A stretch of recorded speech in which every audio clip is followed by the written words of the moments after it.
Hey guys, let's have a NaNoWriMo halfway point check-in, because I haven't really talked a lot about NaNoWriMo so far, and I also haven't written that much so far. You know, I always plan to outline in October, and for some reason I always fail at it.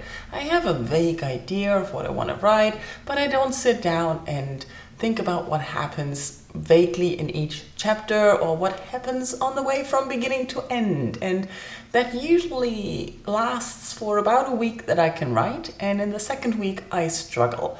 I struggle a lot because I need to do research when I'm too lazy to do, and I don't find the time to do it, then I don't really know how to do it, I need to think a lot about it, and NaNoWriMo is really not the time to think.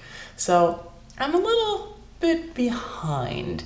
And I also noticed that this week I didn't really feel like writing every day, and I didn't want to get sucked into this depression that comes after NaNoWriMo sometimes, when you try to catch up on everything that you didn't do for a month. So I noticed I hadn't been reading all week, and I really wanted to read a little bit, so that's what I did. I also decided to ignore the target word count for a little while, because I really need to take care of other things and not worry about not writing every day.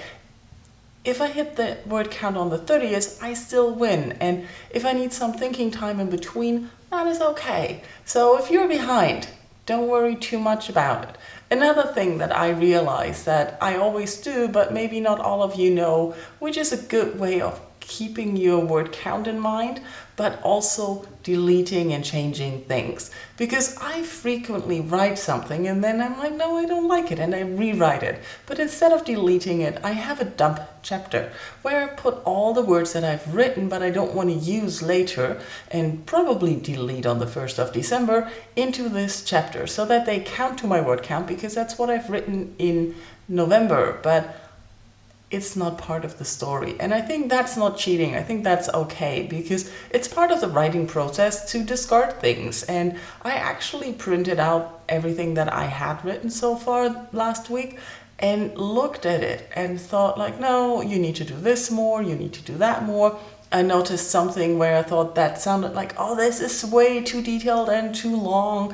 While I wrote it and I cut it short, that when reading it is like a paragraph or two, which has no information. And I'm like, oh, I could expand on that. So maybe printing out your things and actually looking at them in the middle when you're stuck is not such a bad idea. That is just where I am at now, regretting that I didn't outline again, stuck in research, way behind on word count, but okay with it. How are you doing? Let me know in comments, and thank you for watching. Bye bye.